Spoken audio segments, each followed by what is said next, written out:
Hey guys. Okay, it was a welcome back to Vintage Super League. I am Eric Froelich, and I am joined by the hostage takeress herself, Rachel Agnes. Yeah, What's up? that's it. I got to take something with it. It didn't help me win, but Yeah, I could have force a willed it, but I'm like, no, hostage taker needs to see the battlefield tonight. I just want let her everyone have. at home to know that we did not plan this. Like, she came cosplayed as a pirate. I came cosplayed as a guy in his 30s living in his parents' basement. And we did not talk about this beforehand in the slightest. It just We didn't, happened naturally. we didn't plan it at all. Yeah, I have to tell you, not really ask you, but man, that play where you had the fluster storm, like I played the mocks because it allowed me to have the extra mana in my hand to have like pyroblast and like force and a misstep. I played it so that I could have like for mind break trap, and then you fluster storm. It was the worst feeling in the world. If you know which play I'm talking about, I was like, oh my gosh. It Yeah, was I mean, I actually boarded out Flusterstorm too. It was so good in the first game, but yeah. yeah, had to make way for better cards. I'm actually not even entirely sure how I was supposed to sideboard. This is just I mean, I played the other side of the matchup multiple times, and I was like, what cards were kind of annoying when I faced them? Because I really just haven't actually faced the Grixis Thieves deck. Like, I haven't played against it. I've played with it multiple times across multiple seasons, but I don't have a lot of experience playing against it, and Hostage Taker is a new one. Have you actually played with that card before and thought it was good, or are you just like, I got a hostage take? Well, I did play with it. So I did play with it in some I played with it online. I didn't play with it like in any leagues or anything because I didn't really want to put it out there. So but I played with it with some friends online and I liked it. I was more drawn to the fact that I really wanted to play it. Yeah.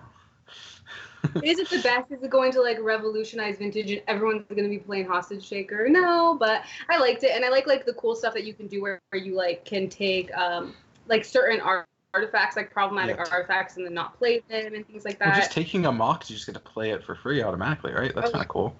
oh yeah, that's awesome.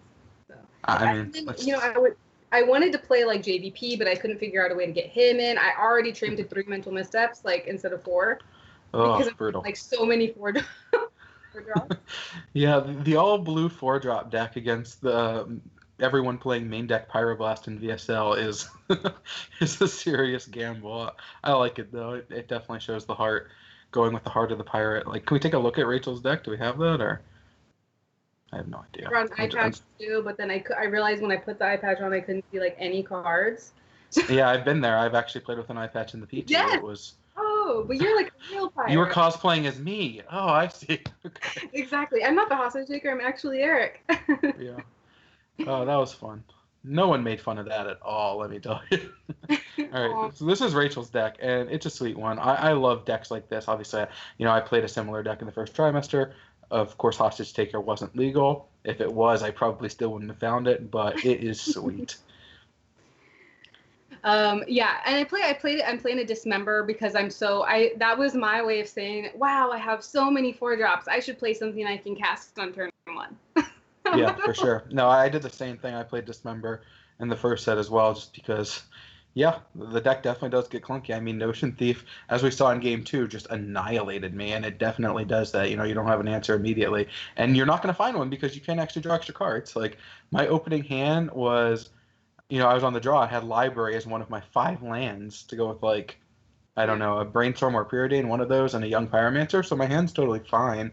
If your hand is just a bunch of counter magic, or like even when you went turn on like Time Walk Ancestor, I'm like, okay, well, Library is gonna actually catch me up in cards pretty quickly, and then I didn't even get to draw one card with it. So, Yeah. And how did you come up to decide the deck that you're playing, the red, white, and bruised? um, you know, I have not got to play as much Jeskai Mentor as some of the other people in the league, and I missed a lot of my opportunity when you could play more than one mentor. And this was just a tough one. Like, I have not been at home for weeks. I was testing for Worlds, and I've been out on the East Coast, and the deadline just kind of snuck up, and I just didn't really get a chance to brew something. So I was going to have to basically play an established deck, and that kind of left me with Dredge Workshop and Mentor, and I just like the blue card. So like I really love challenging myself. Like that's the part I really love about Vintage is that there's so many decisions to be made no matter what deck you play. Like that, I'm not going to say that like a deck like Dredge or Workshop doesn't have a ton of decisions to be made. It does, absolutely, and the best pilots in the world, we can see how much better they are than everyone else. But the blue decks just are on another level of like, in what was it, I can't remember which game it was. I had turn one Ponder, and I'm like, I passed with Flusterstorm because there's a lot of things you could do that are kind of crazy. You end up casting Tinker. I'm like, well, glad I didn't cast my turn one Ponder. And, just getting to try to figure things out, especially, when we do have deck lists for the second and third matches, it definitely allows me to do what I like to do most in Magic and kind of lay out a game plan and try to figure out how to get the max out of my cards. And so, that's kind of the pull for me into blue cards in Vintage. But yeah, I like all the decks. I've definitely played a lot of Dredge and Workshops and everything else in the VSL over the years. Definitely. It's like not fair. It's like you have to play against Eric Froelich, and he's playing the best cards in the format that he can use to get ahead of you. But that last game was sweet. Like, that last game we just played is exactly like what makes Vintage great. Like, you did something totally busted. I thought I had the answers with Pyroblast Force. You had Double Force. Jace is in play. I can't kill it. I just have to play Mentor. And so we're both like all in on our power card. Like, you have to dig to find an answer to Mentor. I have a Mentor that can make more tokens. It's like, that's tough decisions. It's luck also of what we actually draw off the top. It was just great. Like, that was a really good game of Magic. And you played it well. And I'm glad you didn't find what you needed from the Jason last turn. What did you end up tutoring for? I tutored for Hostage Taker. Oh, you got the Hostage Taker, and we're on 3 lands? Yeah. Okay. No, it's totally fine. Obviously, you're seeing 4 cards next turn. Like, obviously, it's completely reasonable. I wasn't sure what you were going to get. I thought Treasure Cruise, and then you passed the turn. I'm like, okay, because on my turn, like, I had my 3 lands, one of them being Strip Mine. I had the 4th land, and I could play Mentor Preordain, or I drew Jace the Mind Sculptor that turn. So I'm like, if she just tutored up an answer for Mentor, at least I still get a token off the Preordain, and I get to dig deeper. Or there's no way she could have an answer for Jace. Like, there's nothing that answers both Mentor and Jace, so, like, maybe I should just play Jace here. It was sweet. I was deciding originally what I tutored for. I was thinking like maybe get Recall, but then I'm like, if you have a misstep, that would be really bad for me. Then I was like Abrade because that deals with the Mentor. But then literally I saw Hostage Taker, and I was just I'm gonna see the cards with Jace. I was like, do it for the Vine. Like, literally, like, just grab the Hostage Taker. Whatever happens, happens. Like, was it probably the best? I definitely thought in my mind that it probably wasn't, but I just felt like I had to. I mean, if you're going to dress up as the Hostage Taker, what else are you going to tutor for? But it sounds like our players are ready, so let's take you down for the next round of VSL.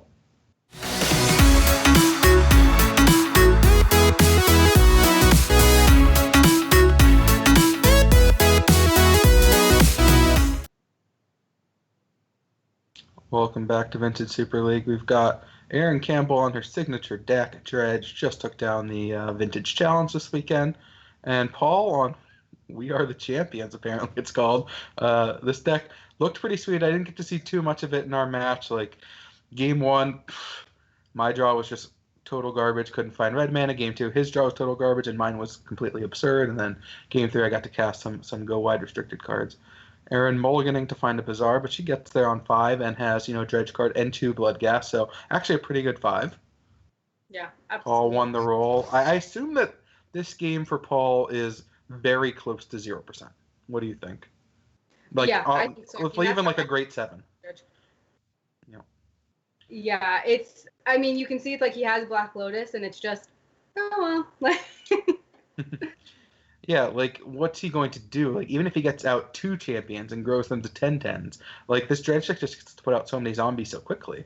Like, you need to do that so fast, like, when they still just have Bloodghast or something in play and kind of nothing, so that you can actually kill them. But they just put Narcomoeba in play and chump for a turn, and then bridge triggers, and they just have, a bunch of zombies. The game 1, I assume, is just a total massacre, and Erin is crazy favored. Yeah, you just kind of, I think if you're Paul, you kind of have to understand, and that's how it was for me in game 1. Like, it's just, you have very, very, very, very, very, very bad game 1. So you just can't let it get to you, because actually his start, if it was against like a blue deck, would have been great. Like, oh yeah, insane. For sure. But that's a bunch of Seeker of the Ways are not super good against Bazaar of Baghdad. Mm-hmm. I'm looking at his sideboard right now, and Paul did not come with a lot of hate, but he does have hate. He's got 2 Cage, 2 Priest, and a Tormont Crypt. He also has 2 copies of Swords to Plowshare, so he's got extra answers. If he is able to find one of his hate cards in games 2 and 3, Erin's got the sideboard strategy where she can bring in things like Hollow One, she can bring in Gurmag Angler, and of course a card like Swords to Plowshare can be a great answer to those big creatures. That's what makes this dredge deck, I think, so great. Is it's very favored game 1 against almost everything. Right. Then game 2, of course, then people start bringing in the hate. It's sort of like Affinity and Modern, but because they have this sideboard package of like the Hollow Ones, where they're able to kind of sideboard into this deck that has like these 4/4s and these like creatures, but you boarded out all of those cards because those cards are bad against their traditional cards. So now you're left with a bunch of Grafdigger's Cage, and they're killing you with 4/4s.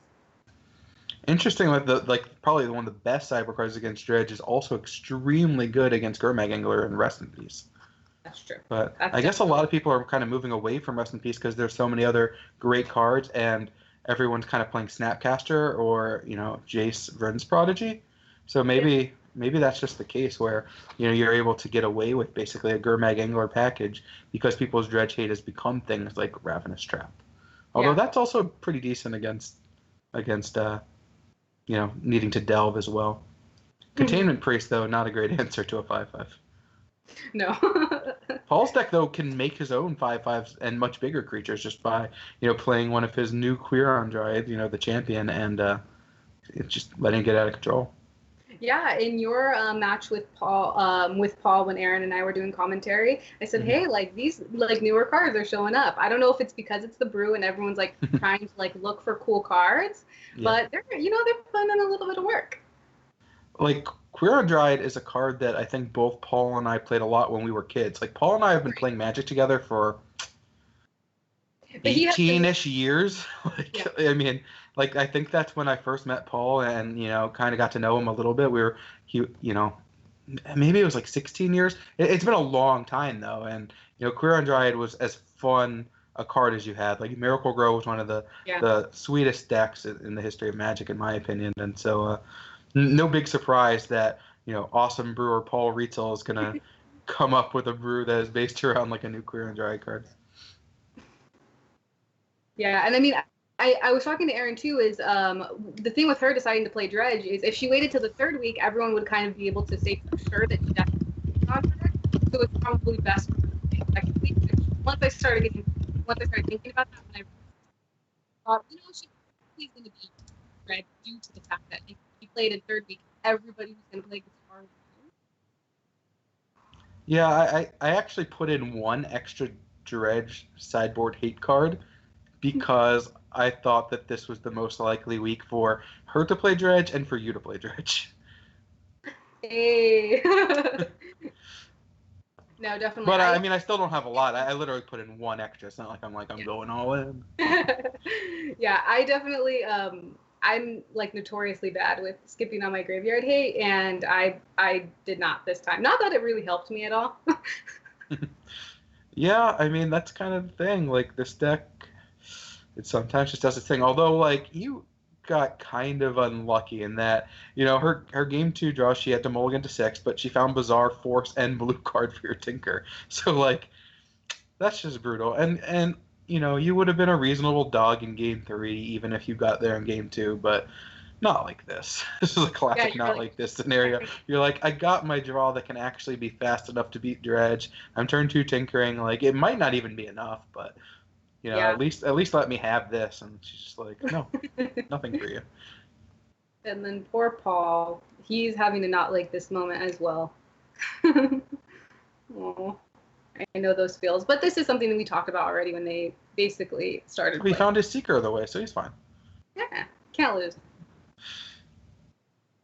All right, so this was the beating that I think everyone expected. Even when she mulled to 5 and Paul got to keep 7. Yeah, the thing is, if you sit down against someone who's playing something and you don't know that they're playing Dredge and they start mulligan, you're like, yeah. And then you're like, no. No. Yeah. Oh yeah. All right, so Paul, he's got 5 good ones against actual Dredge things, but Erin's going right to her big guns, Holland ones and Gurmag Anglers right into the deck. Yep. She absolutely knows. They both know. Like Paul Rietzl was like, okay, graveyard, get in. She's like, creatures, get in.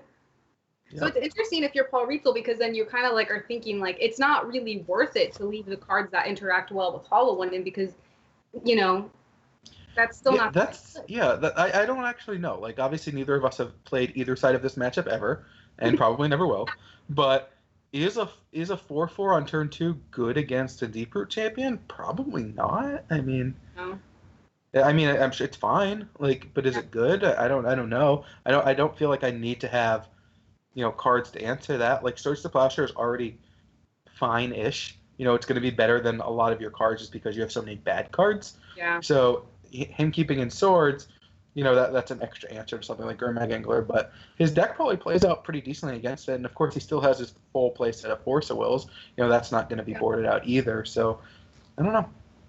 Yeah, you're right. I think you're right. He's probably fine against it anyways. That he's not that worried about it to begin with. But like, let's say if you're not okay, like let's say if you're not Paul, let's say if you're playing like a deck that has more like removal spells that maybe doesn't have like a lot of creatures, do you keep them in, knowing that against most of the deck, the primary target of the deck, it's not very great against, whereas you know that they're probably sideboarding into a package that it is at least somewhat good against. I don't know. That's a hard one. I guess that's kind of like the pinch and squeeze that the sideboard plan does to kind of put you in that awkward position where half of your deck is good against one and half of your deck is good against the other. Right. Yeah, that was exactly why I posed that question because I don't know the answer. I don't know whether these, Quarion Dryad-esque champions are good against the game plan of Hollow Ones and Gurmag Anglers. Like, it seems like it can't be terrible, but maybe it's not good enough. Yeah, I think Paul has like a better game against it than like a more traditional, maybe like blue-white deck. Also, Aaron's not going to be flush with like black mana sources, period. So, she has to load up her graveyard, and then she also needs to actually have the black mana. Right. And the Angler, of course. But yeah. Mm-hmm. Let's see. So, She's got 4 Undiscovered, 2 Mana Confluence. Oh no. And then 2 Deckmore Salvage, so that's not a lot of black. I didn't see that Misty down there for a second, and I thought it was just like a no land 2 Grafdigger's Cage. Oh, Phil's bad man. But luckily he has that Misty, so that's a great hand for him. Yeah, she does have the Mental Misstep for, Cage number 1. She's got Bazaar, got Therapy. No Dredge cards, though. That's true. So here, you have to. She's gonna play the Bazaar. It would be kind of crazy if she plays the Paradise and Cabal Therapy is the other cage, but she has no. She can't know that. Like, she can't know that he has another cage. Well, now she just gets to go Hollow One crazy, and this game might be over. She drew 2 Hollow Ones. Dang. Oh, man. Playing against Dredge is a special kind of, like, painful. Oh, there's one. 1 Swords. All right, so. So we're halfway there. Yeah. Oh, we're halfway. Living on a prayer. Yeah. Living on a Swords to Plowshares. Paul's definitely living on a prayer this game. This is a tough spot already, and we're 1 turn in. Yeah. So Paul does not find another white source, so he's going to take 8 on the chin. Gets the cage down, although, can we pop out Aaron's graveyard again? Not a lot of action there. This is going to keep a Bloodghast down, but that's kind of it. Dang. Those are like, a 4/4. I don't know if I've been playing like a lot of limited lately. Oh my god, look what's happening. Like, Rachel, look at this. It's happening. Gurmag, big Gurms. Oh my god. The biggest fish. We just talked about this. Wow, this is incredible. Painful. If you thought that Rachel was going to have, or that Aaron was going to have attack for 8 and have 13 power and play on turn 2 with that opening hand. Just concede turn 0. That's it. Paul mulliganed a hand that actually would have been a little bit better against this, I think. I guess I didn't get a good look at it, but I do know it had at least creatures. It might have just been a hand that would have rolled over and died to 13 power on turn 2 as well, but that was a beating. All right, so yeah, Aaron now at 2-0.